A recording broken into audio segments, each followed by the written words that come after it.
What is going on, everybody? We're back on it. Berserk, Manga, Chapter 7, Prologue 7, however you want to rate it. Last episode, we left off with some wildness, which I guess is what this kind of summoning portal thing is here. The God Hand Dimension has been summoned, or I don't know if it's a place you get pulled, or it's a place that appears in the real world. I'm sure we'll kind of get some explanation on that. Guts seems to have successfully taken out the what was he, the Count, the Baron, whoever was in charge. We had some kind of back and forth in the comments, like, was Guts justified in, you know, kind of putting that in Teresa's face? Which, it's a hard question. It's because you could say, oh, well, the Count did this to the old man, you know, he did that with his wife, and then he, you know, butchered him all up, so, you know, he should get whatever's coming to him, even if it's fucked up in front of Teresa. But it's like, I get it, and I don't. The Count does deserve it, but then, like, does Teresa, and it's hard. It's hard to, it's the moral question that's asked all the time. It's like, just because you were done wrong by somebody, should you then do them wrong? Like, do two wrongs make... I don't know. And I'm sure there's also some history of Guts that's probably had, you know, his family member beheaded and that head shoved in his face, so he just kind of looks at it. But it's like, when it comes all full circle, like, is it ever really even? Do you ever really get even? Or I don't know. Again, that's that kind of moral question. But this will go up Sunday. And then I'm going to be super busy / out of town this upcoming week from about Thursday to Monday. So I'm going to try to crank out as much as I can for the channel. At least get 2 One Piece episodes and then maybe a monster. And then the back half of the week will be a little slow, but I definitely want to finish up that Moon Knight and then try to get another chapter. But just bear with me. Thursday between Monday might be some missed days in there. But I'm going to try to stack up as much as I can. But Chapter 7, let's go ahead and get on it. We've got I don't know if this has to do with, like, the God Hand and all that shit, or this just happens to be a Stratus Cloud that's coming through, or what? The Guardians of Desire, Chapter 5. I mean, here's the 5 of them, no? I think we got pulled into where they are, but then it's also having some kind of effect on... You see some people here pointing to this, so that's definitely there. Oh shit, I didn't put that on repeat. There we go, loop that back. So we've got Teresa, Puck, Guts, the head of the Count, the Baron, and then we've got 1, 2, 3, 4, 5. So I'm curious how this is going to go. Has Guts ever come across these 5 before? Is it something he's been searching for, but it, like, was of legend that he didn't even know if it was a real thing? And I'm guessing he wants, I don't know what he wants of them. Does he just want to kill them? Is there something that they can give him if he's able to defeat or threaten enough? Regardless, it's probably the worst shape we've ever seen him in. So I don't know the strength levels of them, but I would say probably off the bat, even if he was fully healthy, he probably couldn't take all of them. I don't know if he could take 1 at a time or 2. But he probably can take all of them healthy, so I don't know what the hell this is about to be, but we'll see. And then, does this keep the Baron alive? Because he kind of, like, called for it and it was summoned, so let's see. It's kind of the best shot we've had of them. The girl, the alien-looking head here, the real big Majin Buu one. Then we've got this secondary one that's kind of like floating. These two almost look in tandem. And then this Captain Falco looking thing right here.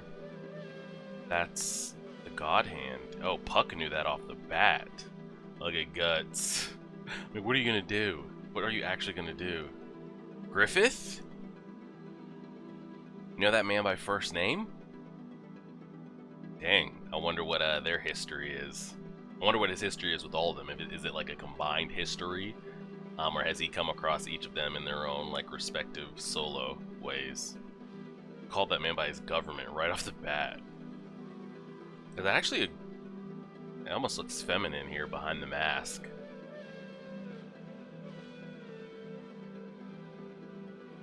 Well, that is Griffith. It almost looks like he has lipstick, like Griffith had lipstick on or something, but the body shot. So this is a full close-up of Griffith here. I think this is, I like this design the best. Again, I don't know what they, it almost looks, I mean, they look very, these two look human-like, or have some human characters. These other three, I don't know what they are or have become. Were they all human at some point? I'm curious, like, are all the demons that we've seen, you know, the Baron, the Count, were they all once human and then took on the task of whatever the God Hand and all that is? Or are they purely, like, born out of, like, the depths and the dark? Griffith? Who's Griffith? Still squirming around in your pitiful existence, I see. Damn. I'm taking it as Griffith has probably slapped the hell out of Guts a couple times, huh? What did you say? Wait. Oh shit, he's got almost like bird feet / talons, and he's looking directly at the Baron. Now I'm curious, I don't remember how it was specifically summoned off the top of my head, but should we flip back? Is that going to be too much of a distraction to flip back? Let's do it real quick. Real quick. Scroll all the way down to the bottom. What was it that the Count did? Did he like beg for it? Did he cry for it? What is it that he said? To like... Oh wait, got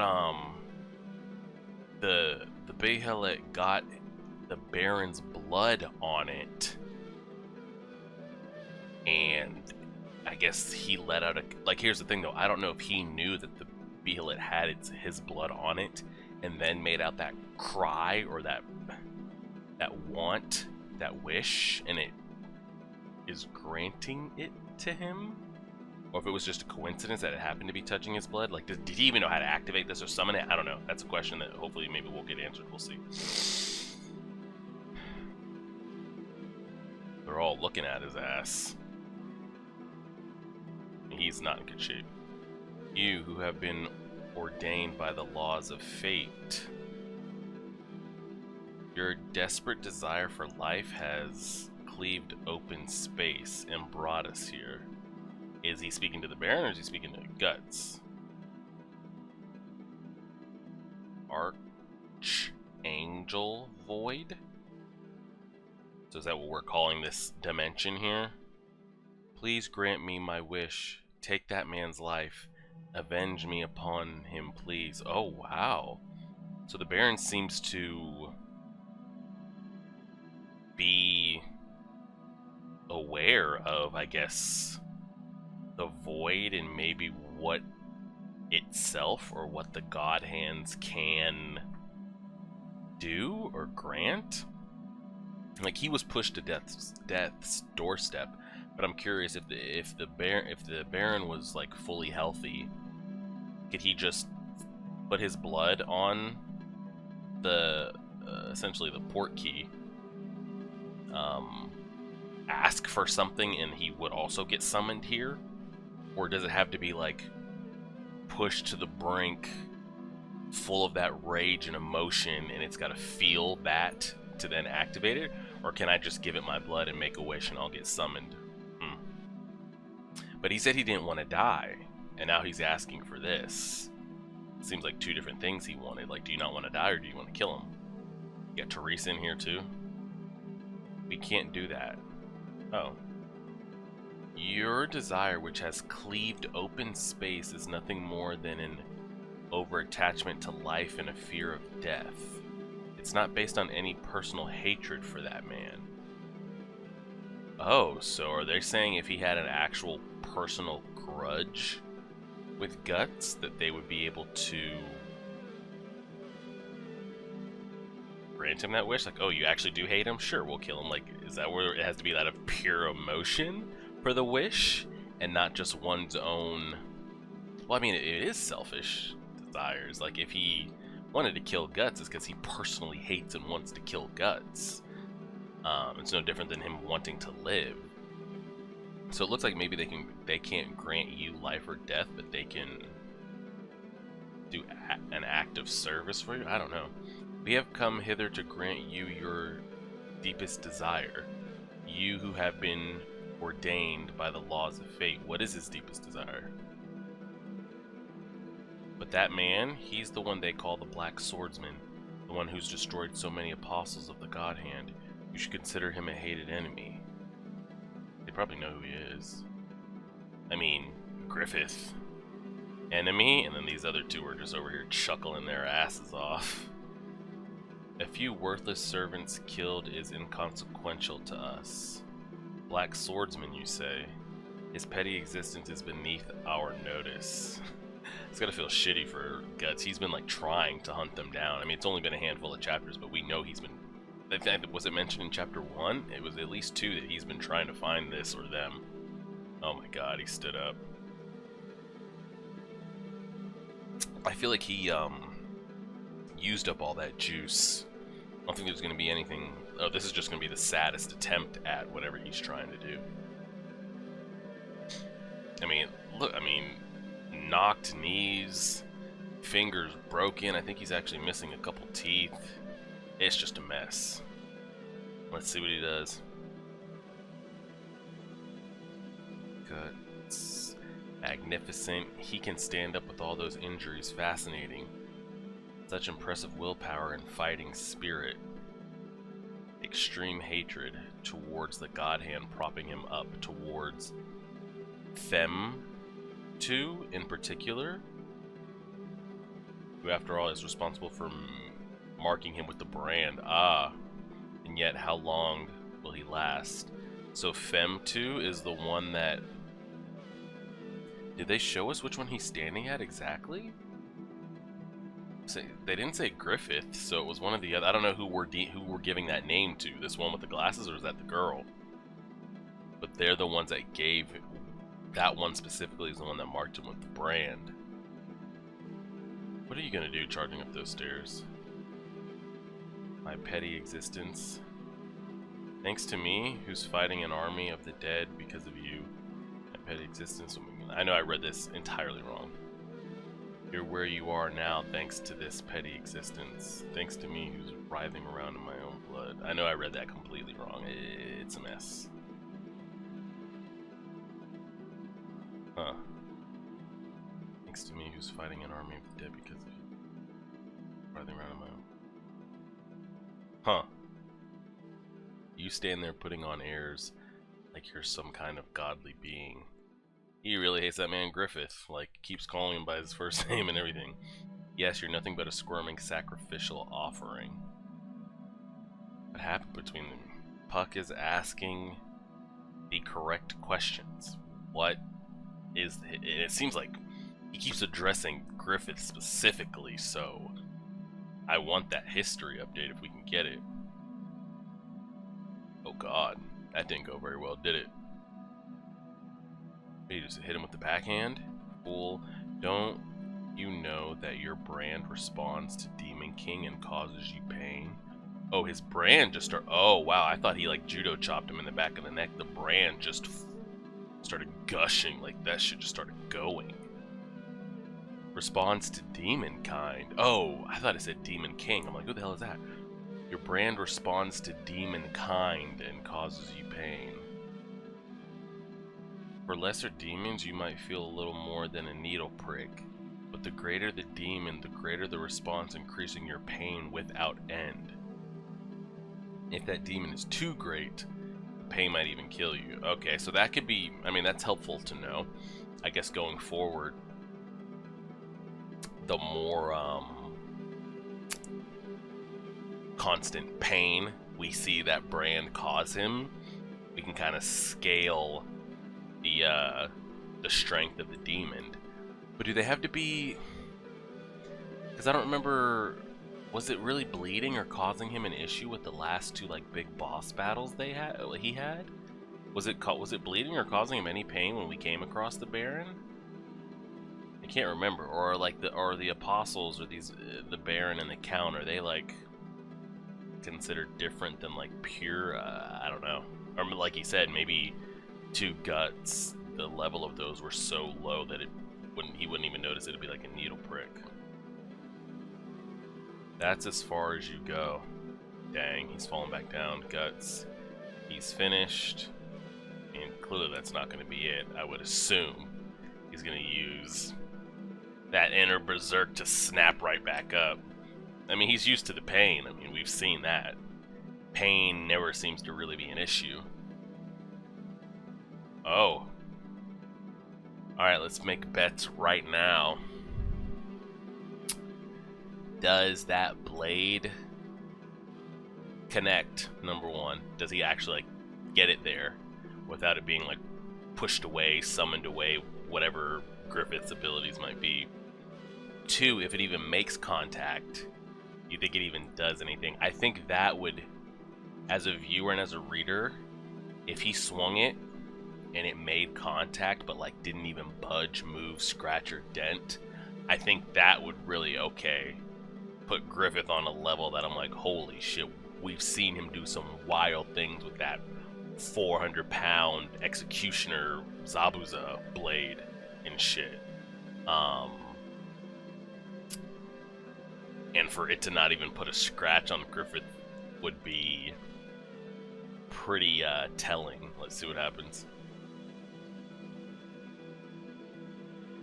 Oh shit, he looks like he just got... Oh no, he went for the... Oh, he went for the top of the head.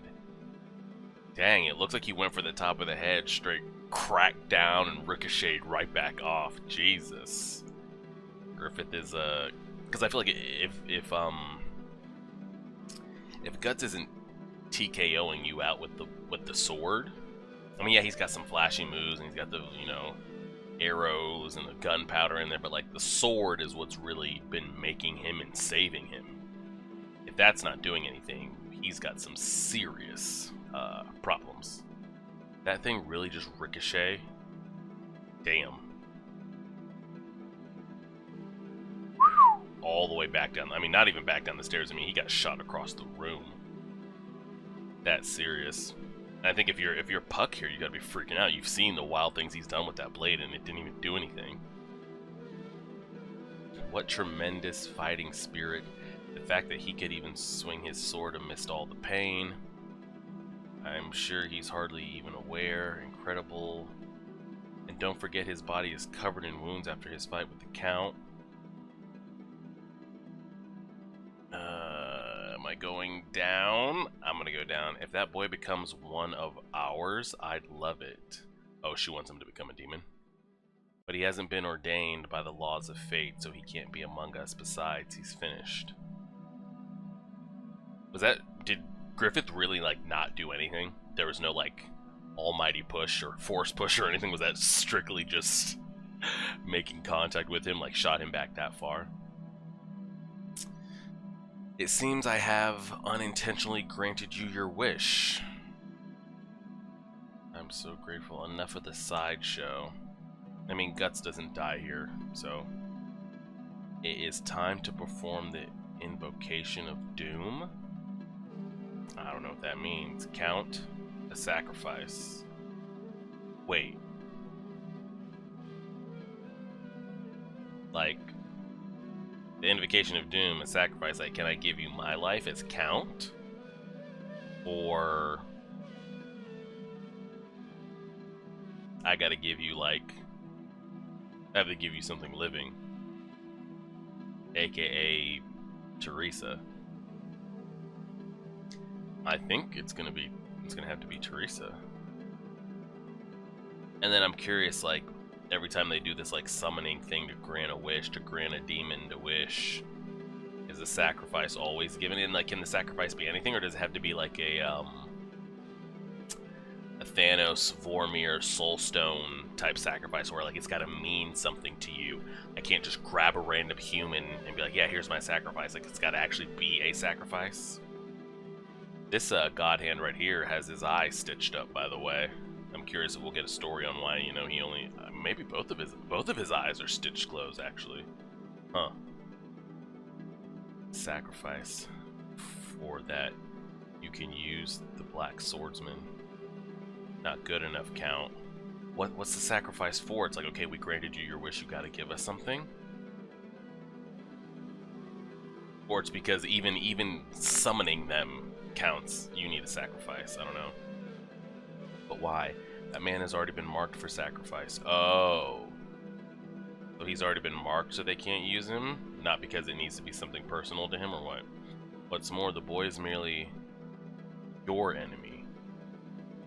As a sacrificial offering for the Invocation of Doom, not just any lump of flesh and blood will do. Okay. It must be so, yeah. Yep. It must be someone important to you, part of your soul, someone so close to you that it's almost like giving up a part of you. By making such a sacrifice to demon kind, you'll be able to sever any last remnants of your own humanity. Now, question. If me as a demon kind, if I didn't have that connection to anybody in my life, what do I then offer?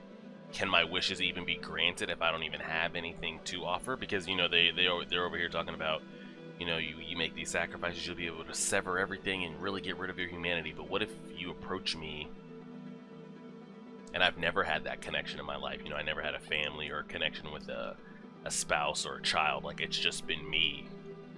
How do I ever sever my humanity? Or maybe it's already severed. I don't know. Those are just like kind of specifics to the questions here. A fissure in your heart will open up into which evil will surge. Giving up a part of yourself. Yeah, Puck, you're a little late. Come on, buddy. Oh no. And who? I mean, what's the Baron talking? What's he talking about? You already know who. The only thing that you seem to care about. Teresa. I was actually really curious if, like, Teresa's gonna, like, hop along with the gang after this and, you know, be our companion, and she starts building her own life, but I don't think she's gonna make it out of this chapter.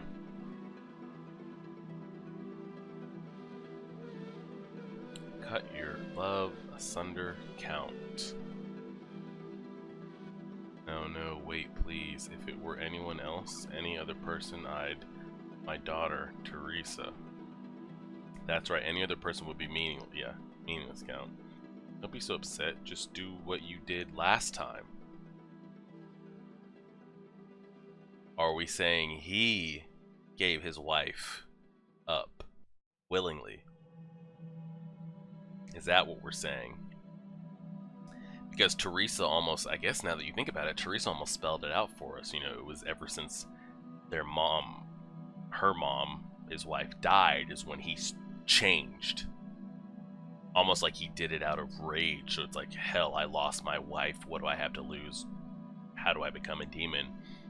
Now it's almost like he maybe sought out to become a demon, and they were like, okay, give us something, and he started with his wife. Is that what happened? He gave her up and he didn't become a demon in response to her dying? Oh, brother. And Teresa's gonna hear this too. My goodness, that little lady doesn't know what her father has done. Stop, please. Not to my daughter, not that.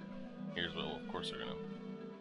What are we, summoning like a Harry Potter reflection that I can just dip my head in and see? Here he is. Just open time and space for a little look-see. This was the Count 7 years ago. A bit more trim, I might add. Okay, you don't have to make fat jokes, relax. And behold, it's you and your mother. So he willingly gave her up. A noble man and his beautiful, virtuous wife, a family, the very picture of happiness. As it would seem, the Count already knows what's happening. He's over here freaking out. As it would seem, Guts. Oh no, is Guts' eye open? Can't tell if he's hearing this or he's just passed out. I think he's conscious. At the time, the land was overrun by pagans in an attempt to destroy the heretics. The Count hunted them down throughout his kingdom, hence he was often away from the castle. Okay. One day, exhausted from a long, harsh heretic hunting campaign, the Count rushed back to the arms of his beloved wife and daughter in order to soothe his soul. And they're really trying to make you feel for the Count, huh? And that's when it happened. What the fuck is this shit? I don't even know if I can show this, by the way. But what is this goat head sex orgy, men, women of all kind? So I'm not gonna I don't know if I can show that long on YouTube. So I'm not gonna leave it there. I'm just gonna scroll here while we talk about it. And what even is that? Like, who is this? Why is this summoned? What the hell is that? So I thought it was going to be the Count was searching for power, in exchange gave up his wife. But was the wife already doing some wild shit, so then he had no issue giving her up? Huh. Hold on, I'm trying to get just a breakdown of like what that goat thing is here. Give me 2 seconds. Let's really, I'm gonna pull this back down here in a second. Let me really pull that up there for a second. There we go. Now I can like actually scroll and look and hopefully not get copyrighted. There we go. We brightened up the logo. He's got this like, what is this? 5-point star? 1, 2, 3, 4. He's got this 5-pointed star goat head. He's like sitting on the clouds, and there's men, women, lust shit going on. These cauldrons of whatever, cauldrons of the cosmos, and like, is this are these people actually seeing this? Is it just a representation of kind of what's happening? I don't know what the hell this guy is. It was in an... I'm gonna have to leave it up here, guys, because I don't know if I can show like any of the black and white nude illustrations on YouTube. In the midst of a in the midst of a strange stench and a wave of heat, a sea of flesh squirmed in a tangled mass. Towering above it all was the statue of a grotesque god with the head of a goat. So are we saying the god? And he's got wings? Put this onto these people? Or... hey, I don't know. And entwined around that god, as if clinging to it, was the figure of a woman writhing in ecstasy, which I'm guessing is the mother. But then, I'm so curious, is this like of her actual wants and desires? Has she been led down this path unknowingly to her, or by a god's will, or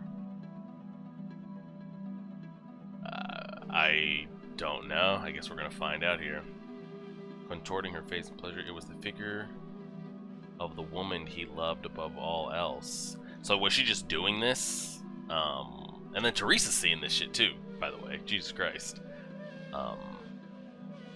Was this of her own doing, or was she not in the right mind? That's not true. It can't be true. Count screaming Teresa. So then, I'm guessing like any rageful husband, he just freaks the fuck out, correct? But that still doesn't understand how he was able to come... Because at this point, I can't remember what that old man said. At this point, did he already have the Behelit in his possession? But he didn't. But I don't even know if at that point he knew what the Behelit was or knew what it did. So was it already in his possession? Number one, he didn't know what it is, and then number two, did it activate or react to whatever his rage or response is about to be to this, or how did he even get it activated the first time? Because they said he's done this before. So clearly he's been to this realm before and asked for a wish and sacrificed his wife. Let's see. Oh, he's in... Man's just raged out of his mind. The Count went into a blind rage. When he came out of it, not a single person was moving, only heaps of flesh and blood lay scattered about.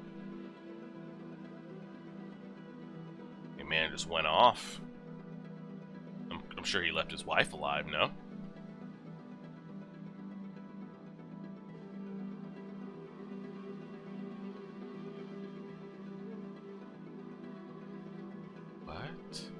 Couldn't kill her, clearly.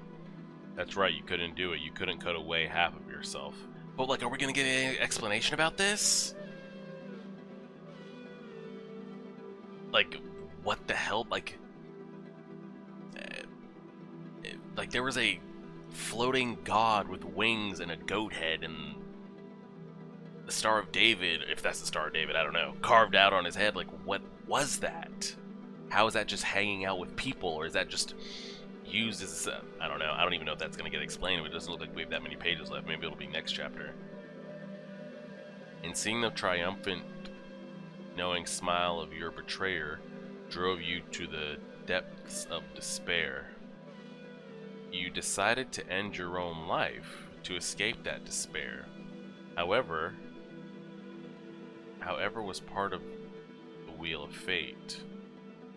Oh, however, your despair itself was part of the wheel of fate. So it was in his possession, because we see it right there. And they were summoned. The wailing of your soul, which can never be eased by the gods of this world, opened up a portal to another dimension. So he hasn't actually killed himself yet.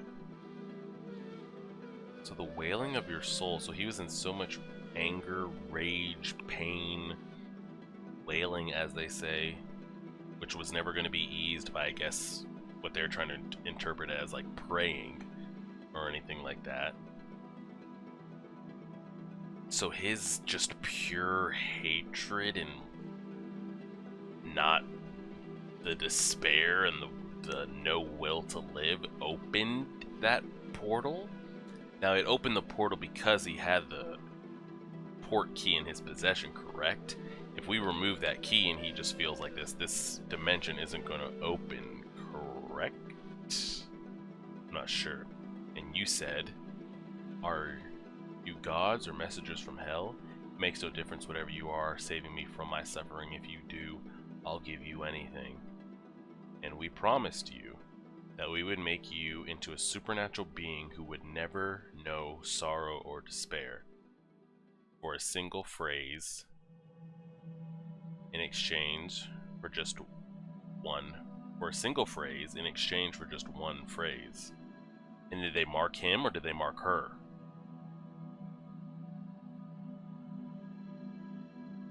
Damn. It looks like he killed and consumed her. Legs and all. Yes, indeed, you said it. I offered this woman for sacrifice. Oh, he said it. Okay, I think we can maybe filter this back out a little bit here. The life you couldn't take by your own hand, the life of the person you loved the most and hated the most, you gave it to us so that you could bury your fragile human heart. So he buried his heart, which I guess was essentially what we're saying was the connection to his wife. So he doesn't give three fucks about like that anymore because he can't feel that anymore, but he still has some kind of heart or mind for his daughter. He didn't get rid of that. That you could transcend your very humanity. Oh shit. Oh no, he was cooking up that brand. Okay, I thought they were getting ready to brand his wife right here. But he's cooking up the brand as the story's going on. For Teresa. I mean, he threw it at her. Is anybody gonna stop that thing, or? We shall grant you your burning desire.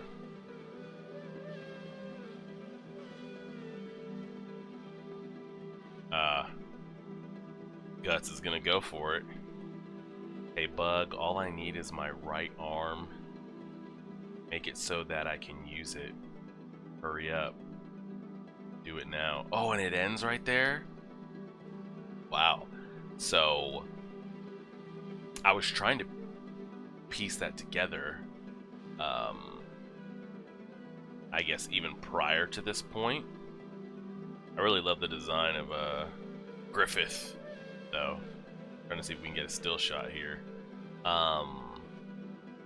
There we go. That's probably the best shot. Because I think a couple chapters back we talked about it. You know, the heretics and all that. I guess, you know, that's maybe what he killed in that room, so that's why he's so after. Well, he was after them before. He was already hunting them down when he was still mentally sane. But I'm just curious of, like, I mean, clearly it seems his wife chose to be involved in the adultery and the cheating and the unfaithfulness. But what the hell? I don't know if that was just supposed to be a representation of, like, you know, the ecstasy and everything that was happening in the room, but when the Godhead was mentioning, you know, this creature, this god was there that your wife was clinging to, made it seem like there was an actual, like, god, like, outside figure involved in the actions of the people in there. So was that really truly their actions? Were they being nudged in a direction by whatever this god is or is unable to do? I'm really curious on that breakdown there. I don't know if his wife was just always having wild orgy parties every time he dipped out to go on a hunting trip, or how that can, like, I don't know how that was coming about, because they could have just had it in the room with nothing going on. But when you add that, like, figure in there, I want to know what role the figure played with everybody in that room, especially his wife. So probably the biggest question mark was just not the act of what they were doing, but we got introduced to a whole nother, like, mythical being, and this is the first time that we haven't got introduced to a baron, a count, an apostle, a half and half, a god hand demon. They referred to this as, what do we specifically say it was? Did they say god-like creature? Did they say god? What is it that we said? I'm trying to find it here. I know we probably can't put all this up, yada yada yada, blah blah blah blah blah blah. It was uncanny and the most strange. See, flesh grown and tangled mass. Towering above it all was a statue of a grotesque god. They said god. Or they said statue. They say statue? Well, first of all, we gotta blow this back up because I gotta go back and do that again. Put that at 95. What is it that we specifically said? I thought it was real, but okay, they're just saying that was a statue. Maybe that eases it up a little bit better. Because I was like, no way you just introduced us to a god character. Maybe, okay, I think it was just a statue. That'll kind of clear some things up there. Reading comprehension is key. Okay, I thought that was a real, okay, so this looks like this is a light coming out of the top of its head. It was an uncanny sight in the most strange to see flesh grown in a mass. Towering above it all was the statue, okay. The statue of a grotesque god with the head of a goat. I thought that thing was really there. And entwined around that. Okay, I think that's where I kind of got lost up when they were saying entwined around that god and clinging to it. Okay. So backtrack everything I just said for the last 10 minutes. Okay, I was like, wow, they just introduced us to a god. We're just gonna brush over that. Okay, so that looks like that was just all her doing. There was no outlying forces that were pushing her and everybody in that room to do these acts and be unfaithful. So we'll see what that leads to and how that goes. I thought it was, you know, the kind of what we, the viewer, had kind of been told, and I guess we're able to headcanon ourselves that he had lost his wife.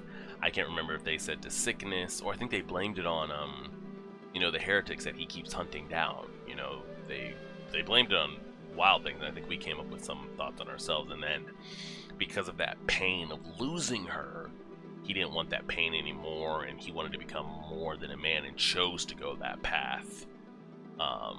Which essentially did, because he kind of did lose lose her there. Like, he lost his wife, like, you know, when he walked in that room, so he gave her up to get rid of that pain of even thinking about it. But then, so I don't even think he knew. Was there... I don't think there was ever a going back. There was never going to be a normal life with Teresa, or like you being a father and never being like just a demon again. So I don't know if he knew the consequences of it. Again, he was in that, you know, vengeful rage of suicide and getting rid of that pain that I don't think he... And there's no handbook. They're not giving you something to sign off as. And then again, I think with his emotions and despair in the presence of the Behelit is what triggered the portal opening. That's how I'm going to take that interpretation. So we'll leave that there. We'll see how it goes. Another great chapter. The shorter ones are kind of better, kind of cranking these out. We'll stay with that. And again, this week might be crazy after Wednesday, but I'm going to try to get as much ahead as I can so we don't fall behind on anything. And we'll go from there. Like, share, favorite, subscribe. And as always,